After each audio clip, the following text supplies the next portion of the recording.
اعوذ باللہ من الشیطان الرجیم بسم اللہ الرحمن الرحیم۔ سورۃ الکافرون حضور کی محبوب سورت ہے صلی اللہ علیہ وسلم۔ توحید کا بیان ہے۔ حضور کی دعوت کیا تھی؟ سیرت کا نقطہ، حضور کی دعوت کیا ہے؟ توحید کی دعوت، شرک کا رد، توحید کی دعوت، اور کوئی کمپرومائز اس پر نہیں ہوگا۔ دوسری بات، نبی علیہ الصلوۃ والسلام فجر کی 2 سنتیں پہلی رکعت میں سورہ کافرون، مغرب کی 2 سنتیں پہلی رکعت میں سورہ کافرون، طواف کے بعد کی 2 رکعتیں پہلی رکعت میں سورہ کافرون، وتر کی دوسری رکعت میں سورہ کافرون، رات کو سوتے ہوئے سورہ کافرون۔ یہ حضور کے معمولات میں شامل صلی اللہ علیہ وسلم۔ یہ محبوب صورت ہے، توحید کا درس اور شرک کی نفی، اینڈ نو کمپرومائز، کوئی کمپرومائز نہیں ہوگا، اس کا 2 ٹوک اعلان۔ بسم اللہ الرحمن الرحیم۔ قل یا ایھا الکافرون، اے نبی علیہ السلام فرما دیجئے اے کافرو، لا اعبد ما تعبدون، میں عبادت نہیں کرتا جن بتوں کی تم عبادت کرتے ہو، ولا انتم عابدون ما اعبد، اور نہ تم عبادت کرنے والے ہو جس اللہ کی میں عبادت کرتا ہوں، ولا انا عابد ما عبدتم، اور میں پھر کہتا ہوں کہ میں عبادت کرنے والا نہیں ان بتوں کی جن کی تم نے عبادت کی۔ یہ ماضی ہے، اور پہلے الفاظ حال و مستقبل کے، ولا انتم عابدون ما اعبد، اور نہ تم عبادت کرنے والے ہو جس اللہ کی میں عبادت کرتا ہوں، لکم دینکم ولی دین، تمہارے لیے تمہارا دین اور میرے لیے میرا دین ہے۔ نہ ماضی میں میں نے ان کی پرستش کی ہے، نہ کرتا ہوں نہ کروں گا۔ تو ماضی میں بھی اللہ ہی کی عبادت، حال میں بھی اللہ کی عبادت، مستقبل میں بھی اللہ کی عبادت، یہ توحید کی دعوت ہے۔ اور نہیں پوچھوں گا تمہارے جھوٹے معبودوں کو، لکم دینکم ولی دین، تمہارے لیے تمہارا دین میرے لیے میرا دین۔ انہوں نے کیا آفر دی تھی؟ 1 سال آپ ہمارے معبودوں کو مان لیں، ہم ایک ساتھ آ جائیں گے توحید پر، آپ کے معبود کو مان لیں گے، چلیں کمپرومائز کر لیں، گیو اینڈ ٹیک کر لیں۔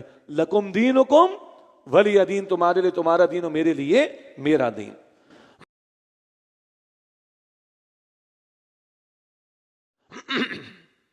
اس کے بعد سورۃ النصر، نبی علیہ السلام کا مشن اور آپ کی دعوت، اس کا خوبصورت اور حسین انجام کیا ہو رہا ہے، دین غالب ہو رہا ہے، اس کا بیان سیرت کے تعلق سے سورۃ النصر میں کامیابی آ رہی ہے۔ بسم اللہ الرحمن الرحیم۔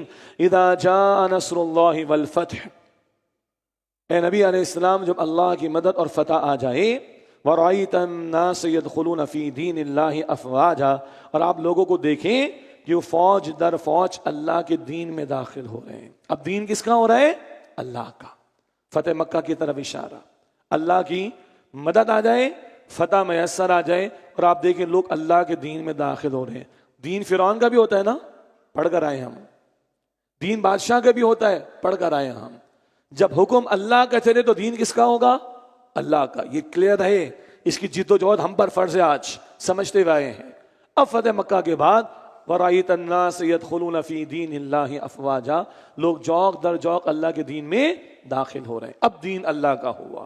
آج کیا دین اللہ کا ہے؟ نظام اللہ کا چل رہا ہے، تو اس کی جد و جہد ہم نے کرنی، پڑھ آئے ہم لوگ۔ اس آیت پر صحابہ خوش ہوئے اور حضرت ابوبکر صدیق رونے لگے۔ کہا دیکھو ان کو کیا ہو گیا، یہ رو رہے ہیں۔ تو بعد میں صحابہ نے کہا صحیح سمجھا تھا ابو بکر نے رضی اللہ عنہ، حضور کا مشن پورا ہو گیا، اب حضور کی دنیا سے جانے کا وقت آ گیا ہے۔ اس پر روئے صدیق اکبر۔ بجا تو 100% وہ مزاج رسول کو جانتے تھے صلی اللہ علیہ وسلم، وہ روئے ہیں اس بات پر۔ بہرحال اللہ کا دین غالب ہوا۔ کیا کرنا ہے اس کے بعد؟ فسبح بحمد ربک واستغفر، تو آپ اپنے رب کی حمد کے ساتھ تسبیح کیجئے اور اس سے مغفرت طلب کیجئے۔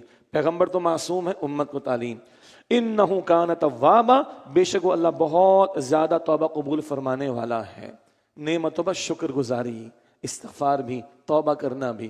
اب عائشہ فرماتی رضی اللہ تعالیٰ عنہ، اس آیت کے بعد حضور نے رکوع میں سجدوں میں اس کو جاری کیا، سبحانک اللہم ربنا وبحمدک اللہم اغفر لی، سبحانک اللہم ربنا وبحمدک اللہم اغفر لی۔